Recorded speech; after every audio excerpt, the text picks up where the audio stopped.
All right, y'all. So I'm going to be honest, I feel bad for the young people of this generation and just for even some of the middle aged people and the young people who just may not have the experience or the ability to be married and locked down in something real and solid because the dating world is definitely not what it used to be like. And it's a sad reality. We're going to listen to this clip, man, about this gentleman who's literally explaining to us really how the dating world is and some things that people probably aren't realizing that I definitely think that people should be taking heed to because it's a lot of protection, man, for men and women out there. So listen to this clip, man. Let's get comfortable, sit back, let's watch it all the way through, and we'll share some thoughts on it once it's done.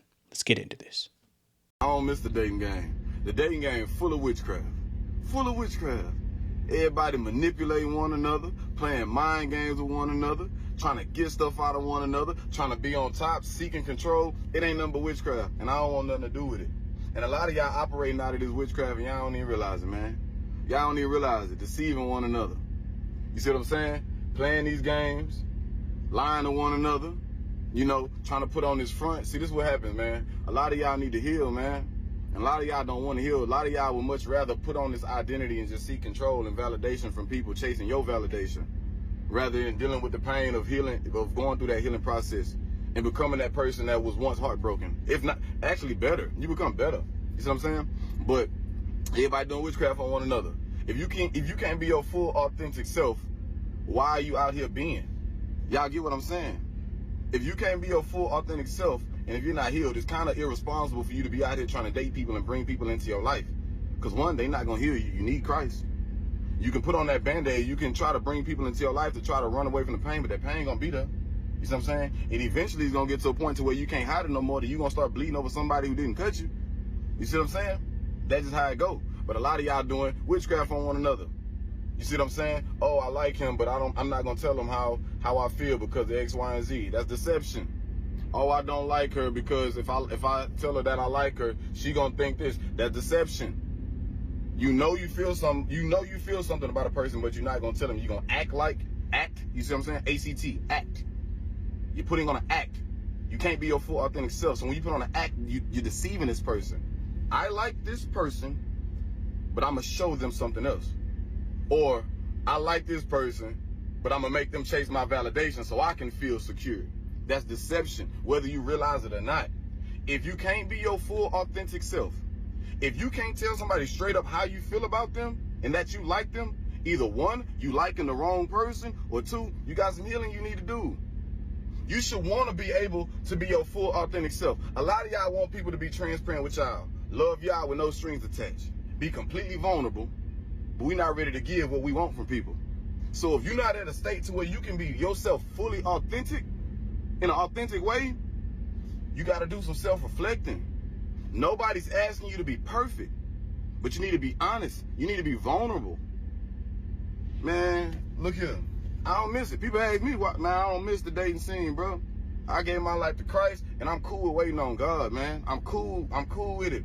And I'm good whichever way the door open. If God say, Dion, you can't be married, it's all good, Lord. I got you. You are my everything. If God say, you know, Dion, you married, I'm be like, whoopee, time to start this family. I always wanted. But either way it go, I'm good. But it's witchcraft getting done in this stuff, man. And y'all don't even realize everybody manipulating. It's all mind control. Everybody trying to seek control over somebody. Playing with people emotionally. Putting curses on one another. Y'all don't even realize when y'all gossip about one another. When y'all talking bad about one another. When y'all arguing with one another. Y'all just operating in a state of confusion. Come on now. Look at the fruits of all this stuff. Before we keep this going, man, because it's going to get good towards the end there too, but that's interesting to hear that because I knew that stuff was going on, but to really hear it again from another perspective and really deep dive into really what's going on, the manipulation, the playing games, because people are always playing games. That's the whole thing. It's like, that's the thing that people say. It's like, do you got game? Well, he has game. Well, today the kids call it Riz, but back when I came up, we just called it game. Either you got game or you don't have game. But like I said, yeah, kids today call it Riz.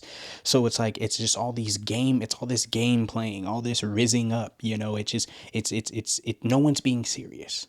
No one's being serious at all. Because when you think about what it takes to be in a serious committed relationship, an honest relationship, one that's loyal, one that has a good foundation of Jesus Christ, one that stands on good principles, supports each other, loves each other, understands their roles, understands their place with Christ, with each other, everything, when you think about all that and then you look at what's happening in the dating world, bro, nobody's talking about that stuff.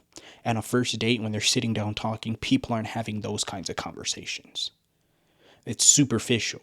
And then we're just going to play games because everything is just ran off of lust. So it's really, no one likes anyone besides themselves. Bible says that in the end times, people are going to be lovers of themselves. So no one really likes anyone. They just love themselves. And everyone is just using people to get their own selfish desires, but they think that it's working. But yeah, just like you may be using someone else for your selfish desires, that other person is also using you for theirs. So at the end of the day, someone always ends up hurt.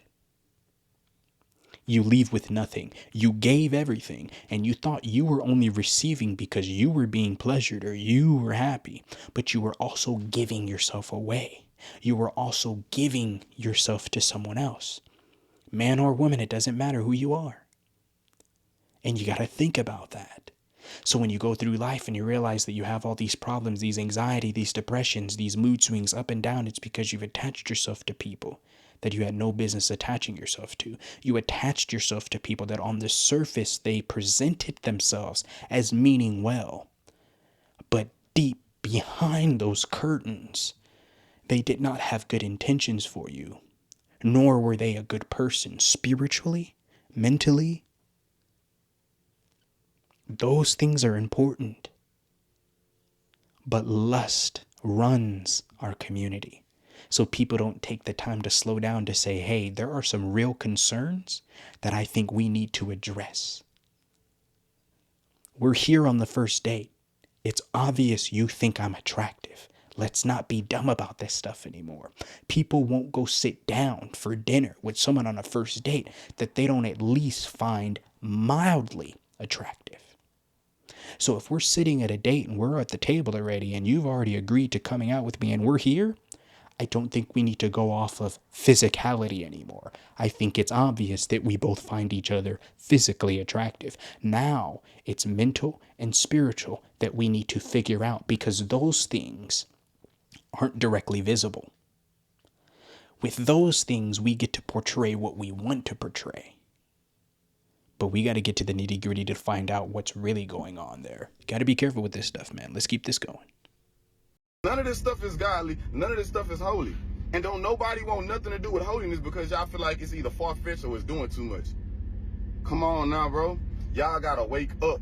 Most of y'all want husbands. Most of y'all want wives. But most of y'all don't want to become the husband or wives that God intended y'all to be. Y'all want to live up to the standard that y'all set for in y'all mind. But the problem is, the standard that you set has been set on this false reality that they're presenting to us. Been presented by the, man, it gets deep, man. It gets deep. You setting the standard for this false reality that they perpetuating to us, man. This trauma that we went through.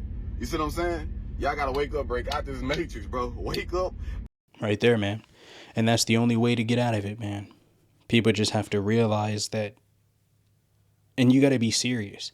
Because the people that will complain about the things that they're dealing with in this dating world, people that will complain about the disadvantage and everything that's taking place in the world right now, would be the exact people typically that are contributing to what's happening. All we have to do is stop participating. All we have to do is change the way we go about things. I was in the dating world years ago, before I got married. I was in the dating world for years. Realized that just wasn't it. It wasn't what I was looking for. I was never fulfilled. I was never happy. No matter what, because I just always knew, like, I'm not saying this isn't a happy situation for other people, because I saw other people living their life in the dating world having a great time. But I just knew for me, I was like, who I am as a person, what I have to offer is just a little bit, it's a lot bit more actually than just a little flingy ding. You know what I mean?